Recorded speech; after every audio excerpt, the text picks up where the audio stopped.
This is Lyman, a character who appeared frequently in the early days of the Garfield comic strip.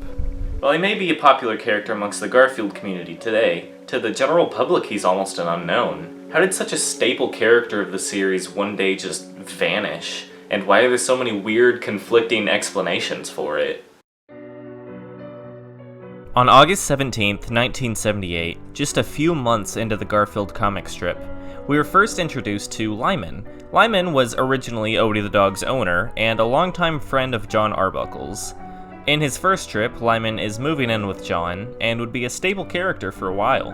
While obviously Garfield is still the star of the comic, with most of the strips centering around him, there were a bunch that focused on just John and Lyman. These strips generally were the two of them talking back and forth about being pet owners, often reacting to Garfield and Odie. John was the more serious of the two, while Lyman was typically a bit goofier. He was also pretty abusive towards Odie in a few of these strips, but that's besides the point. But something strange would happen in 1981. Lyman appeared in the January 4th Garfield strip, and wouldn't be seen again until June of the same year. He had 2 strips in June, vanished until August for a single Sunday strip, and then was gone again until a cameo appearance in December's Christmas Day strip.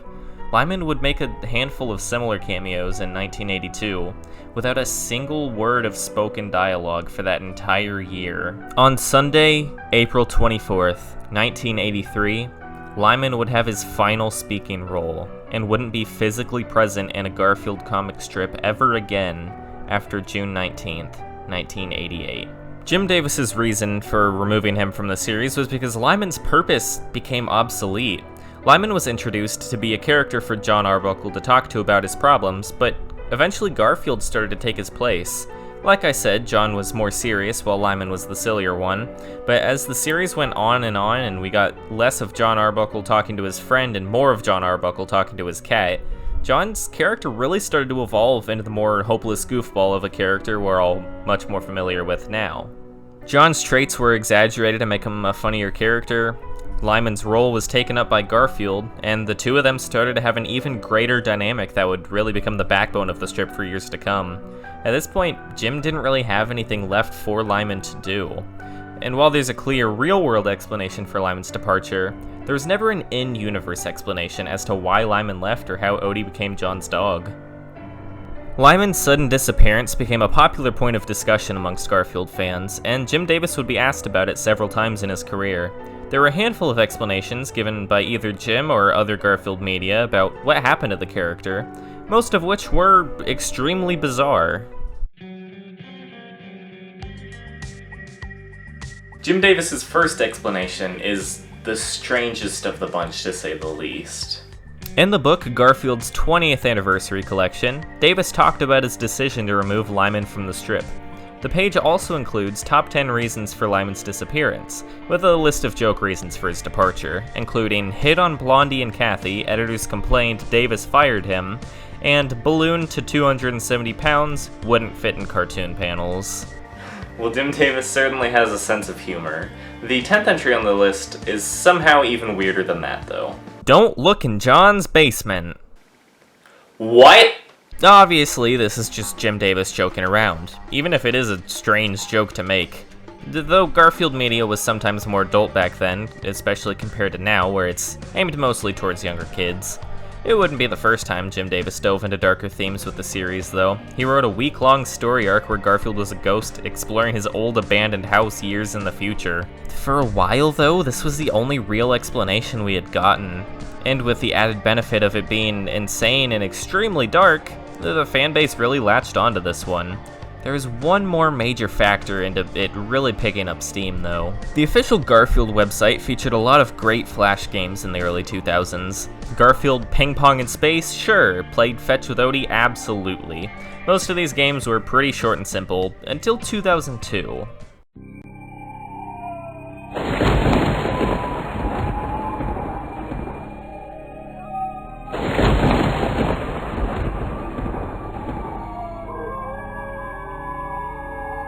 The Garfield Scary Scavenger Hunt duology is unlike most of the games on the website.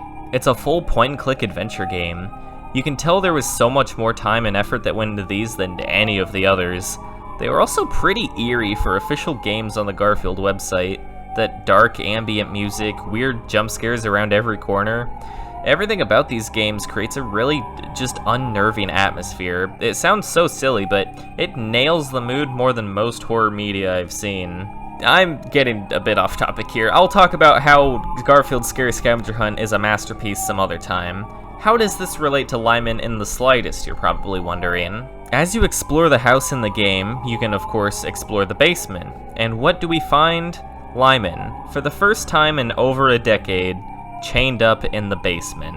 This was the real catalyst. This is what turned a throwaway joke into the most credible theory about Lyman's disappearance. Oh, and you'd also find Lyman's decapitated head later in the game. Now, of course, you can't really say that a Flash game Jim Davis didn't have anything to do with is all too credible, even if it was on the official Garfield website. But what else did we have to go off of? It's not like there was anything giving credibility to Lyman hitting on Blondie. But of course, we would hear about Lyman from Jim Davis again in the future.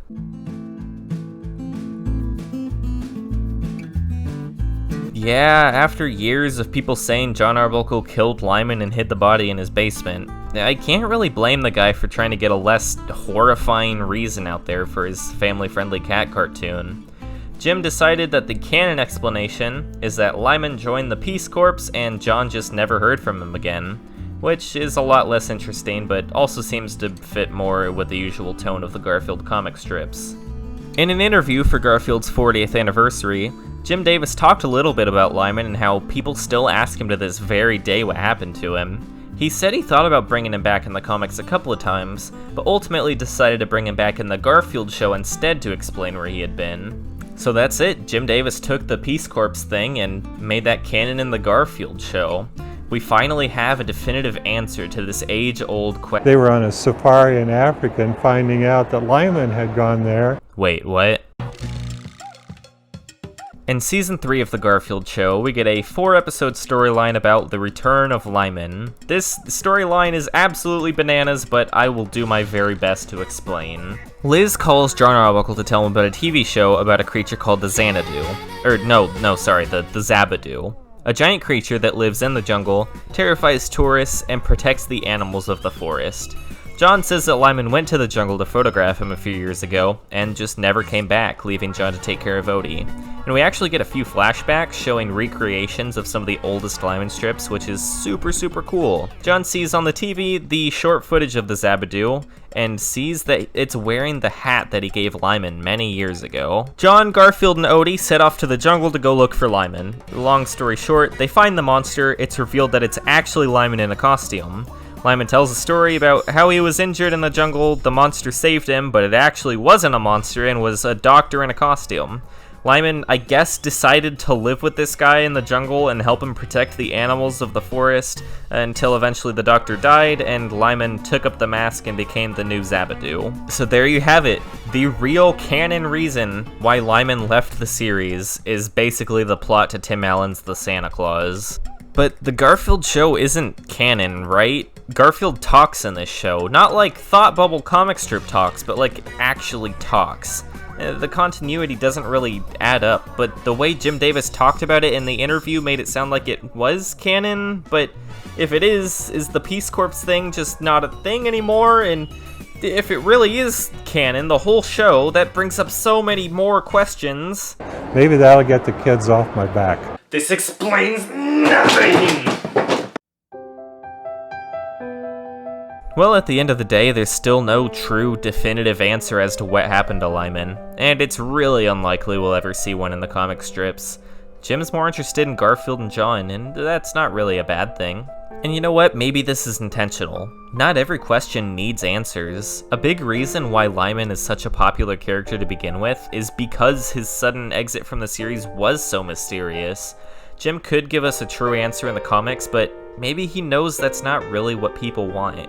People love to discuss and speculate about it, and a real answer would kind of take away what was fun and special about this strange part of the Garfield lore anyway. So I guess it's kind of just up to us to come to our own conclusions about it.